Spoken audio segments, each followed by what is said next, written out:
ମାନେ ଆମର ଗୁଆଁର କଟା ହେଇଛି, ଆଳୁ ବି କଟା ହେଇଛି, ପିଆଜ ବି କଟା ହେଇଛି, ସବୁ ଜିନିଷ ରେଡ଼ି କରାହେଇକି ଏବେ ତେଲ ଗରମ ହେଉଛି। ଗରମ ହେଲା ପରେ ଭାଇ ଆମର କ'ଣ ପକେଇବେ? ଫୁଟଣ ନା ଜିରା ପକେଇବ? ଆଗ ଲଙ୍କା ପକେଇବ। ହଁ, ଲଙ୍କାଟା କାଟିକି ଆଗ ପକାଅ।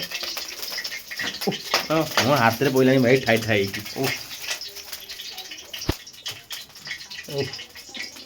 ଏ ଭାଇ ତତଲା ତେଲ ଗୁଡ଼ା ମୋ ହାତରେ ଠାଇ ଠାଇ ପଡ଼ିଯାଉଛି। କ'ଣ ଭିଡ଼ିଓ କରିବୁ ଆମେ ହେଲା, ଏ ଲଙ୍କା ଏମିତି କ'ଣ ଭାଇ କାଟୁଛ? ଗୋଟିକା ପକେଇ ଦିଅ। ଲଙ୍କାଟା ଭାଇ ଗୋଟିକା ପକେଇ ଦଉନ। ଆଳୁଟା କରିଛ ତ ସେ ଆଳୁଟା ସିଝିବନି। କ'ଣ ଆଳୁଗୁଡ଼ା ଏମିତି କରିଛ? ସିଝିବ ରହିଥା ଦେଖିବ, ସିଝିବନି କିଛି ନ ହବ ସିଝିବନି। ସୋରିଷ ପକେଇବ ଟି ନା ଜିରା? ଜିରା ପକେଇବ? ହଉ। ଜିରା ନଥିଲେ ତ ସୋରିଷ ପକେଇ ହବ।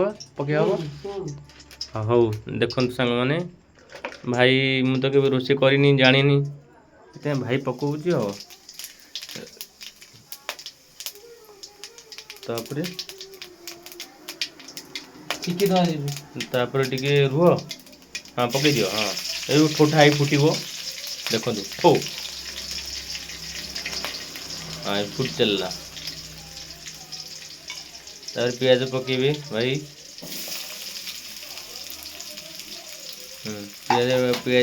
ଏବେ ପିଆଜକୁ ଖାଲି ଟିକେ ଖଡ଼ ଖଡ଼ କରିଦିଅ।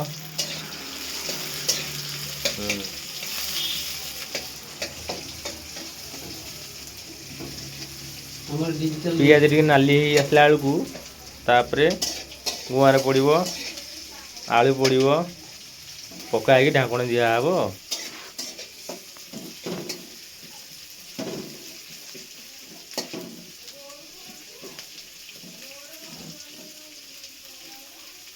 ଭାଇ ଏକଲା ରୋଷେଇ କରି ଖାଇବାଟା ଭାରି କଷ୍ଟ। କିଛି କଷ୍ଟ ନାହିଁ। କଷ୍ଟ ନୁହଁ କ'ଣ, ଭାରି କଷ୍ଟ। ଭାବିଲେ କଷ୍ଟ କ'ଣ, ମାନେ ସ୍ତ୍ରୀ ନଥିଲେ ଭାରି କଷ୍ଟ।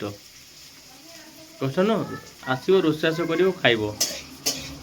ରୋଷେଇବାସ ହେଇକି ଥବ ଖାଇବ, ଆଉ ରୋଷେଇବାସ କରିକି ଖାଇଲେ ଆସି କଷ୍ଟ ହେବନି? ହଁ, କହୁନ। ଆଉ ଟମାଟୋକୁ ଭାଇ କାଟିଦିଅ, ସେଇଠି କାଟିଦେବ ଉପରେ। ଓହୋ, ଏ କେତେବେଳେ ହେବ ରୋଷେଇ ଶେଷ ହେବ? ତାପରେ ଟିକେ ବ୍ରେକ୍ କରିଦେବା।